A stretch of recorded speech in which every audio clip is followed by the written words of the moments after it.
Welcome back to the channel. It has been it's been more than a minute since I've done a video for YouTube and specifically about Marvel Strike Force.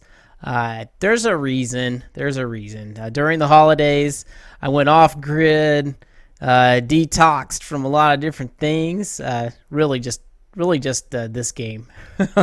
Really just Marvel Strike Force. I was tired of the constant amount of interaction the game was requiring and the shift of the game into, the versus PvP mode that required even more and was more of a wallet versus influenced versus skill or time or planning.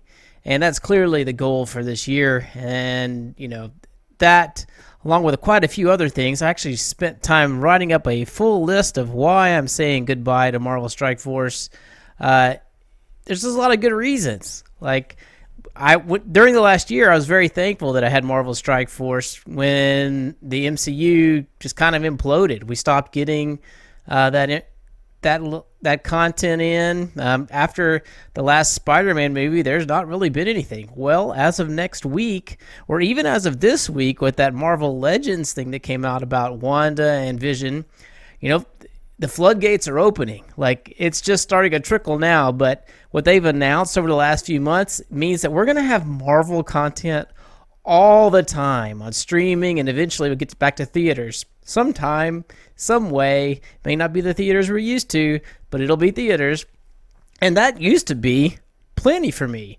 Now I've also resubscribed to some of my favorite comics. I've got the Fantastic Four coming regularly, Doctor Doom, Shang-Chi. I even have some Star Wars comic books coming, and I keep paying attention to more. If they would ever put some more Spider-Ham comics out, I would subscribe in a heartbeat. I also have not even played the Avengers game for PS4, which is probably going to be on sale really soon, and it's made by Square Enix, who's known for making really long life games like Final Fantasy XI that I played, I don't know, what was that, 12 years ago, is still going strong, and they just announced another content update for it for a reasonable price, a regular monthly subscription. So I don't even think Avengers requires a monthly subscription. I want to try it out. There's more than just the 3 buttons per character there. There's a lot of customization, and there's plenty to do. I want to try it.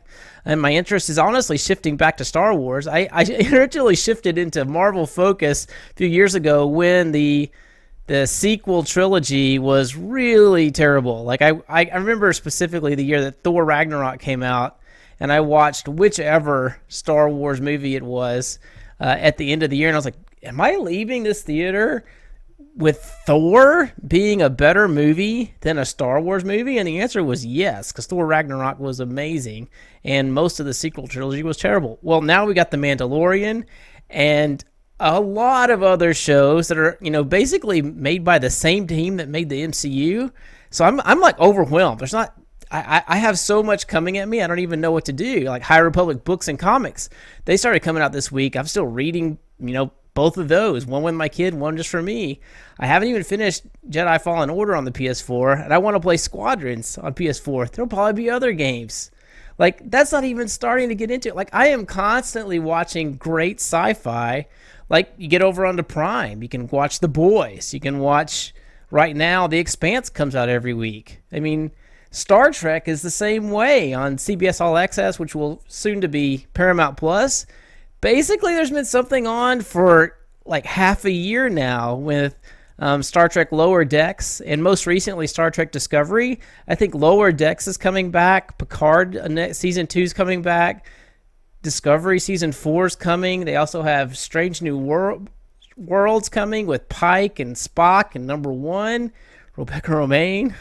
Great. And also Section 31 show with Empress Georgiou. Pretty soon there will be Marvel all the time. There will be Star Wars all the time. There will be Star Trek all the time. And then there'll be other streaming services and things. I mean, I just don't need this game to give me 3 buttons on each character. I did need this game at the beginning of 2020 when everything ground to a halt, but I don't need it now. On top of that, I have found a game that I really just really resonates with me. This Wingspan game with birds. I know it sounds ridiculous, but I can play it offline with my kids and family and other people, anyone else who wants to come by. It's fantastic. I can play online when I want, how I want. I know exactly how long games last. If I don't want to be in a 5-player game that lasts 2 to 2.5 hours, then I don't. If I want to be in a 3-player game for a certain score, if I want to play offline and not have any requirements at all, and I can just walk away, I can do that. I mean, it's online but offline. Basically, I don't have to. It's on my system. And beyond that, it has us going outside to garden and bring birds and squirrels to our yard, which is just super fun.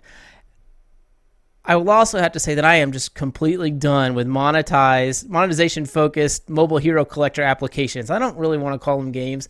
I played Star Trek Timelines for a while.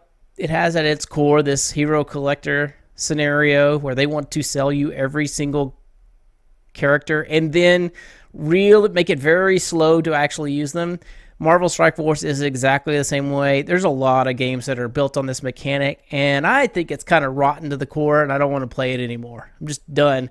I want to play skill-based games or strategy-based games that have a very limited wallet advantage. I know there's some wallet advantage. You play some of these games, and you can have a little bit faster computer or networking, but it's not like this. Like this is a whole different level of wallet advantage, and I'm just not interested in it. Like, I don't really care about winning Marvel Strike Force. I just want to have fun here, but it's irritating. Like, what it does to things like they're trying to push with real-time arena, no thanks.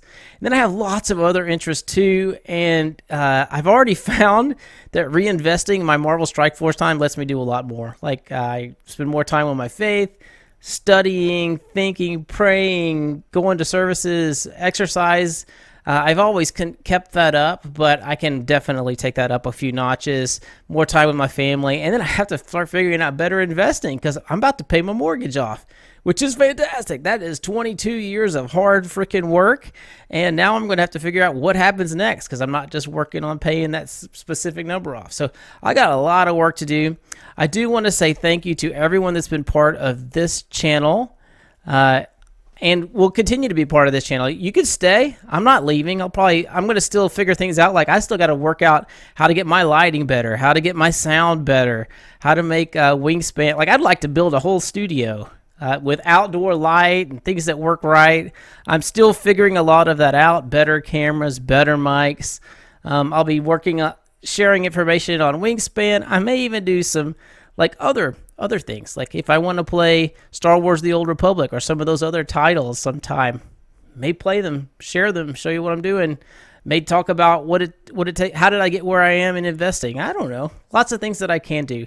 But I want to say thank you to everyone who's been along for the ride. I've enjoyed making content. I've enjoyed engaging you here.